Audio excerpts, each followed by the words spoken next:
नमस्कार, आप देख रहे हैं न्यूज 18 और मैं हूं आपके साथ लक्ष्मी। रांची से एक बड़ी खबर है। बिल्डर राजीव कुमार के ठिकाने पर छापेमारी अब खत्म हो गई है। बता दें आपको, करीब 17 घंटे तक छापेमारी चली और रांची के 4 जगहों पर छापेमारी हुई। छापेमारी में 2 करोड़ 14 लाख कैश और जेवरात बरामद किए गए। तस्वीरों में आप देख सकते हैं, ये पूरा कैश ही कैश यहाँ पर देखने को मिल रहा है। 2 करोड़ 14 लाख कैश की बरामदगी हुई है। कई जेवरात भी बरामद किए गए। साथ ही साथ आपको बता दें कि कई जमीन के दस्तावेज भी बरामद हुए हैं। तो बिल्डर राजीव के ठिकाने से जब्त की गई ये कैश की देखिए तस्वीरें आप देख सकते हैं टीवी स्क्रीन पर। करीब 17 घंटे तक छापेमारी चली और इस दौरान इतनी कैश की बरामदगी हुई है। साथ ही आपको बता दें कि कई जेवरात भी हाथ लगे हैं।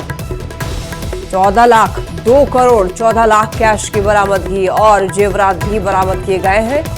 तस्वीरों में आप देख सकते हैं कैश ही कैश। बिल्डर राजीव के ठिकाने से जब्त ये कैश की तस्वीरें। रांची के 4 जगहों पर छापेमारी हुई। करीब 17 घंटे तक छापेमारी चली और बिल्डर राजीव कुमार के ठिकाने पर से ये कैश और जेवरात बरामद किए गए। और ईडी ने एक बड़ा खुलासा किया। जहांगीर की आवाज से मिले कैश को लेकर के एक बड़ा खुलासा किया ईडी ने। वीरेंद्र राम ने संजीव लाल को दिए थे करोड़ों रुपए। कमीशन के तौर पर संजीव को करोड़ों रुपए दिए गए थे। मंत्री आलमगीर आलम के ओएसडी हैं संजीव लाल और संजीव के घर से 10.5 लाख और 2 गाड़ियां भी जब्त की गई। तो आपको बता दें कि संजीव लाल जो है वो मंत्री आलमगीर आलम के ओएसडी हैं। संजीव के घर से 10.5 लाख रुपए की बरामदगी हुई। साथ ही साथ 2 गाड़ियों को भी जब्त कर लिया गया। ये बड़ी खबर आपको बताते चले, ईडी ने ये बड़ा खुलासा किया है। जहांगीर की आवाज से मिले कैश को लेकर के ईडी ने खुलासा करते हुए बताया कि वीरेंद्र राम ने संजीव लाल को करोड़ों रुपए दिए थे, वो भी कमीशन के तौर पर। तो आपको बता दें कि मंत्री आलमगीर आलम के ओएसडी हैं संजीव लाल। ज्यादा जानकारी देंगे संवाददाता ओम प्रकाश हमारे साथ जुड़ रहे हैं। ओम प्रकाश, देखिए ईडी ने क्या कुछ बड़े खुलासे किए हैं, एक बार दर्शकों को आप बताएं। जी बिल्कुल, बात की जाए तो ईडी के द्वारा जो वीरेंद्र राम से जुड़े मामले में छापेमारी की गई, उसमें ओएसडी जो पीएस हैं जो आलमगीर आलम के उनके द्वारा कमीशन खोरी की जाती थी और इंजीनियरों के माध्यम से वो टेंडर मैनेज कराते थे और फिर उनसे कमीशन वसूलते थे। और इस कार्य में पूरी तरह से जहांगीर जो था वो उनका सपोर्ट करता था। वहीं वीरेंद्र राम से पिछले दिनों जब पूछताछ ईडी के द्वारा की गई थी तो उसने भी ये बातें बताई थी कि 2022 में उसने करीब करोड़ों रुपए जो है वो ओएसडी को दिए थे और कहीं ना कहीं ये पूरा मामला जो है वो कमीशन खोरी से जुड़ा हुआ था। और ये पैसे जो हैं ये टेंडर और सहित अन्य ट्रांसफर पोस्टिंग से जुड़े हुए पैसे हैं। इस बात की जानकारी ईडी को मिली है और इस मैटर को लेकर ही ईडी लगातार कवायद कर रही है और मामले में नए खुलासे लगातार किए जा रहे हैं। फिलहाल जिस तरह से ये पूरा नेक्सस चल रहा था, जिस तरह से मशीनरी बनाई गई थी, पूरी प्रक्रिया थी कमीशन को एक छोर से दूसरे छोर तक पहुंचाने के लिए, ये कमीशन के पैसे जो ईडी के ने अदालत को भी जानकारी दी है, उसने साफ तौर से ये बातें कही है कि ये कमीशन के पैसे ऊपर तक जाते थे। अब ऊपर तक जाते थे, इसमें कौन कौन से लोग शामिल थे, ये तमाम चीजों को खंगालने का प्रयास जो है आज से ईडी करेगी, क्योंकि जहांगीर और जो संजीव लाल है उन दोनों को आज से रिमांड पर लिया जाएगा, उनसे पूछताछ की जाएगी। तो कहा जा सकता है आज से जो 6 दिन रहेंगे वो कहीं ना कहीं बिल्कुल ओम प्रकाश। और देखिए कौन कौन लोग इसमें अब शामिल हैं, ये बहुत बड़ा सवाल उठता है इस खुलासे के बाद। तो ओएसडी के इसमें संलिप्तता पाए जाने के बाद क्या इसकी जांच की आज जो है वो मंत्री आलमगीर आलम तक भी पहुंच सकती है? जी, जिस तरह से ईडी के द्वारा कोर्ट में जो जानकारियां दी गई हैं उसमें ये बातें कही गई हैं कि पैसे जो थे, जो कमीशन के पैसे थे, ये ऊपर तक जाते थे। तो ऊपर तक जाने का मतलब है कि सरकार के ऊपर तक जाते थे। तो इसमें मंत्री आलमगीर आलम भी हो सकते हैं या फिर अन्य लोग भी शामिल हो सकते हैं। तो देखना होगा कि इस जांच में जिस तरह से कमीशन का खेला हुआ है, उस कमीशन की पैसे के जो सोर्सेज हैं वो कहाँ तक जा रहे थे, पैसे किस तक पहुंच रहे थे, इन तमाम चीजों को लेकर ईडी जो है वो जांच कर रही है। और इसी फेहरिस्त में लगातार कहा जाए तो जो इंजीनियर कमीशन के निविदा के कमीशन वसूलते थे या फिर कमीशन बांधते थे, उन इंजीनियरों पर भी ईडी की दबिश देखने को मिली है।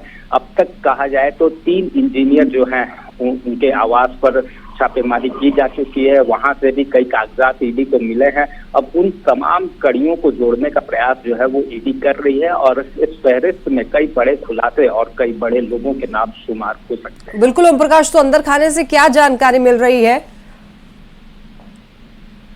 जी, आज जो पूछताछ है उस पूछताछ को लेकर ईडी के जो अधिकारी हैं वो लगातार अपनी तैयारियों में जुटे हैं। जो तमाम कड़ियां हैं उन कड़ियों को जोड़ने का प्रयास किया जाएगा और ये कमीशन खोरी कहां तक पहुंची है इसे लेकर जो जांच है वो की जाएगी। ठीक है ओम प्रकाश, आप नजर बनाए रखिए। फिलहाल आपका बहुत शुक्रिया तमाम जानकारियों के लिए। चलिए बढ़ते हैं खबरों में आगे। राज्य में ईडी की छापेमारी में मिले नोटों के अंबार पर अब सियासत तेज हो चुकी है। बीजेपी और सीपीआई ने झारखंड सरकार पर कई आरोप लगाए हैं। रुपया और गरीबी के दुहाई देता है लोग, गरीब का इस तरह शोषण करके पैसा इकट्ठा करके भ्रष्टाचार को इतना बढ़ावा दिया, झारखंड माने लूटखंड बन गया। 50 करोड़ रुपया एक नौकर के यहाँ मिला, यदि आलमगीर के यहाँ रेड हो जाता तो शायद ये 1000-1500 करोड़ हो जाता। इधर चुनाव हो रहा है और इनके पीए के पास 40 करोड़ रुपया निकलना यह दर्शाता है कि झारखंड में लूट का बाजार गर्म है। चाहे किसी भी विभाग में जाइए वहाँ केवल लूट ही लूट है। जो पैसा मिले हैं उसमें कहीं ना कहीं डायरेक्ट इनडायरेक्ट आलमगीर आलम का वो पैसा हो सकता है। कोई भी सफाई दे इसमें, चाहे वो आलमगीर आलम सफाई दे, चाहे वो उनके अध्यक्ष राजेश ठाकुर सफाई दे। सफाई देने से काम नहीं चलेगा। हम चाहते हैं कि नैतिकता के आधार पर आलमगीर आलम को इस्तीफा देना चाहिए। साहिबगंज से एक बड़ी खबर। ईडी की रेड पर अब लोबिन हेम्ब्रम ने तंज कसा है। रांची में ईडी की रेड पर बोले लोबिन हेम्ब्रम, कहा सीएम झारखंड को लूटने में लगे हुए हैं, मंत्री भी झारखंड को लूट रहे हैं और लूट में भ्रष्ट आईएएस ऑफिसर भी शामिल हैं। जेएमएम विधायक है लोबिन हेम्ब्रम और अपनी ही सरकार पर लोबिन हेम्ब्रम ने जमकर निशाना साधा है। कहा है कि सीएम झारखंड को लूटने की कोशिश में जुटे हुए, मंत्री भी झारखंड को लूट रहे हैं और लूट में भ्रष्ट आईएएस ऑफिसर्स भी शामिल हैं, लोबिन हेम्ब्रम का ये कहना है। जबकि जेएमएम के विधायक हैं लोबिन हेम्ब्रम, लेकिन इसके बावजूद भी अपनी ही सरकार पर लोबिन हेम्ब्रम निशाना साधते हुए दिखे हैं। तो आपको बता दें कि झारखंड को लूटने का आरोप सीएम पर लगाया है लोबिन हेम्ब्रम ने। ईडी की रेड पर जमकर तंज कसा है लोबिन हेम्ब्रम ने और कहा है कि सीएम जो है वो झारखंड को लूटने में लगे हुए हैं, मंत्री भी झारखंड को लूट रहे हैं। ब्यूरोक्रेट्स के बारे में भी इन्होंने कहा है कि लूट में भ्रष्ट आईएएस ऑफिसर्स भी शामिल हैं।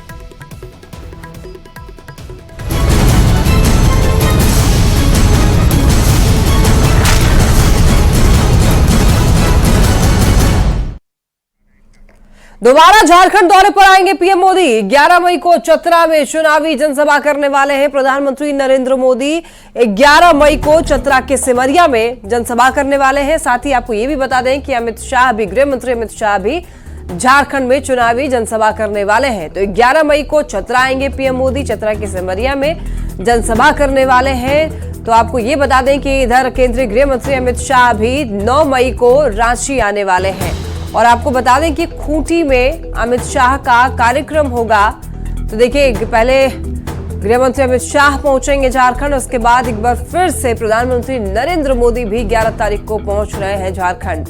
तो लगातार आपको बताते चले कि कई बड़े दिग्गज नेता झारखंड पहुंचने वाले हैं, क्योंकि झारखंड में इस बार पहले चरण का चुनाव होना है।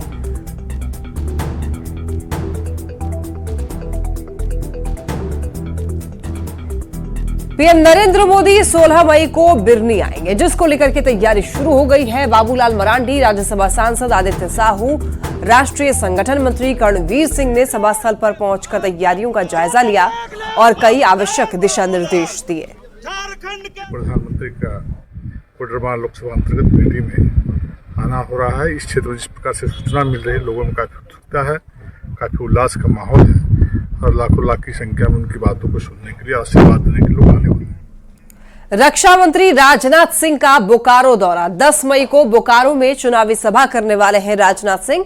बीजेपी उम्मीदवार ढुलू महतो के समर्थन में सभा करने वाले हैं। रक्षा मंत्री के आगमन को लेकर के तैयारियां तेज कर दी गई हैं। बोकारो में चुनावी सभा करेंगे 10 मई को। और आपको ये बताते चलें कि राजनाथ सिंह यहां पर ढुलू महतो जो कि बीजेपी के उम्मीदवार हैं उनके समर्थन में चुनावी जनसभा करने के लिए पहुंच रहे हैं। तो रक्षा मंत्री के आगमन को लेकर के तैयारियां तेज कर दी गई है। और इधर तेजस्वी यादव का तूफानी चुनाव प्रचार भी अब शुरू हो जाएगा। झारखंड आएंगे तेजस्वी यादव। मेदिनीनगर में तेजस्वी यादव जनसभा को संबोधित करने वाले हैं। ममता भुइयां के समर्थन में चुनावी सभा करेंगे। गढ़वा में भी तेजस्वी यादव चुनावी जनसभा करने वाले हैं। तो आपको बताते चले पलामू के लिए तेजस्वी यादव पहुंचेंगे। मेदिनीनगर में तेजस्वी यादव जनसभा को संबोधित करेंगे। और आपको बताते चलें कि ममता भुइयां के समर्थन में चुनावी सभा करने वाले हैं। लोगों से वोट की अपील करेंगे। गढ़वा में भी तेजस्वी यादव चुनावी जनसभा करने वाले हैं। तो आपको बता दें कि बीजेपी के वीडी राम से ममता भुइयां का जोरदार मुकाबला देखने को मिलेगा। खूंटी में लोकसभा चुनाव को लेकर जबरदस्त तैयारी चल रही है। खरसावा नहर गांव बीजेपी के झंडे से पटा हुआ है। गांव के लोगों का यह कहना है कि बीजेपी उम्मीदवार अर्जुन मुंडा की आसानी से चुनाव जो है वो जीत रहे हैं। चुनाव को लेकर गांव के लोगों से बात की है हमारे संवाददाता प्रवंजन कुमार।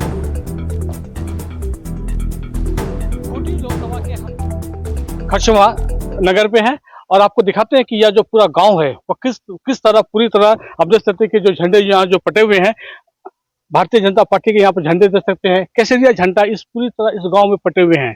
लेकिन इसके आसपास के जितने भी गांव हैं उनमें क्या माहौल है, उनमें किस तरह की जो लोग हैं वो किस तरह अपना प्रत्याशी को चाहते हैं, हम गांव वाले से भी जानते हैं। और यहाँ ये जो गांव जो है आपका किस तरह लोकसभा प्रत्याशी आप लोग चाहते भी हैं और गांव में पूरी तरह केसरिया झंडा पटा हुआ है। खरसावा लोकसभा में, खूंटी लोकसभा में खरसावा विधानसभा सबसे ज्यादा लीड भारतीय जनता पार्टी अर्जुन मुंडा का फेवर में लीड करेगी। ऐसा क्यों? ऐसा क्यों? अर्जुन मुंडा जी का नेतृत्व में खरसावा में हर गरीब दुखी को वो साथ देते हैं। यहाँ पर तो मुर्दा जो भी था और अब है अर्जुन मुंडा के माध्यम से। जैसे इनके पहले जब आए भारतीय जनता पार्टी में तभी कल्याण मंत्री थे। उसके बाद झारखंड का अस्तित्व वो संभाल रहे थे जो कि चीफ मिनिस्टर खरसावा विधानसभा से वो बना।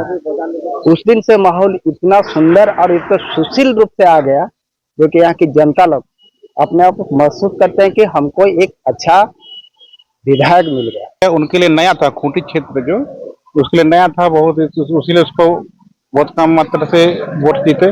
मगर उनको 5 साल मौका दिया, यहाँ की जनता 5 साल मौका दिया, वो अपना कार्य को बहुत अच्छा निभाए। फिलहाल यह समय बताएगा कि लोकसभा चुनाव से कौन किसकी जीत होती है। ये आपको बता दें कि इस क्षेत्र से खूंटी लोकसभा क्षेत्र से अर्जुन मुंडा और इंडिया गठबंधन के प्रत्याशी कालीचरण मुंडा दोनों प्रत्याशियों के बीच में कड़ी टक्कर है। अब यह देखना है कि जीत किसकी होगी। राजमहल से जेएमएम विधायक लोबिन हेम्ब्रम के निर्दलीय चुनाव लड़ने पर बीजेपी ने इसे जेएमएम का आंतरिक मामला बताया है। बीजेपी विधायक सीपी सिंह ने कहा है कि लोबिन हेम्ब्रम सदन के अंदर और सदन के बाहर सरकार को जगाने का काम किया है, लेकिन जेएमएम ने उनके साथ नाइंसाफी की है। ये तो जेएमएम के अंदर का मामला है। पहले भी चमरा लिंडा चुनाव लड़े हैं, ये पहली बार लड़ रहे हैं, सो बात नहीं है। हाँ, लोबिन हेम्ब्रम की लगता है मुझे कि ये पहली बार बागी होकर के चुनाव लड़ रहे हैं राजमहल से। वही लोकतांत्रिक व्यवस्था है, लेकिन पार्टी से बगावत करके लड़ रहे हैं। तो मुझे लगता है कि भाई ये चीज तो पार्टी को देखने की बात है। लोकसभा चुनाव को लेकर धनबाद से बीजेपी उम्मीदवार ढुलू महतो ने अपनी पूरी ताकत झोंक दी है। जगह जगह प्रचार कर वोट की अपील कर रहे हैं। इस दौरान ढुलू महतो ने कहा है कि धनबाद में कुछ लोग आतंक का बीज बोना चाह रहे हैं, लेकिन ढुलू महतो ने कभी ऐसे लोगों से समझौता नहीं किया है। और पुनः भारत विश्व गुरु के मतलब हम ढुलू महतो मेरा नाम है, मगर मैं बढ़िया समाज से आता हूँ, वैश्य समाज से आता हूँ, साधु समाज से हूँ। क्योंकि स्पष्ट हो सके लोगों को बहुत तक मालूम नहीं होगा, मैं बाय कास्ट मोदी जी का कास्ट हूँ। तो आज वैसे लोग लगा हुआ है हमारे पीछे, जो वैसे लोग हैं जो सिर्फ और सिर्फ आतंक का बीज लगाने वाले, उनके वंशज हो या वर्तमान समय में जो विरोध कर रहा है वो आतंक का बीज लगाने वाले लोग हैं। झारखंड में एक बार फिर बांग्लादेश घुसपैठ का मुद्दा सियासी गलियारों में गूंजने लगा है। पीएम मोदी और गोड्डा सांसद निशिकांत दुबे के आरोपों पर जेएमएम और कांग्रेस ने पलटवार किया है। बता दें कि पीएम ने प्रदेश में आदिवासियों की घटती जनसंख्या पर चिंता जताई थी।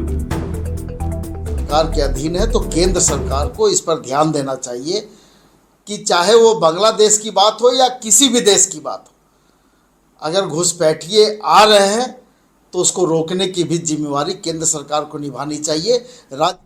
यहाँ रुक रहे एक छोटे से ब्रेक के लिए, जल्द लौटेंगे।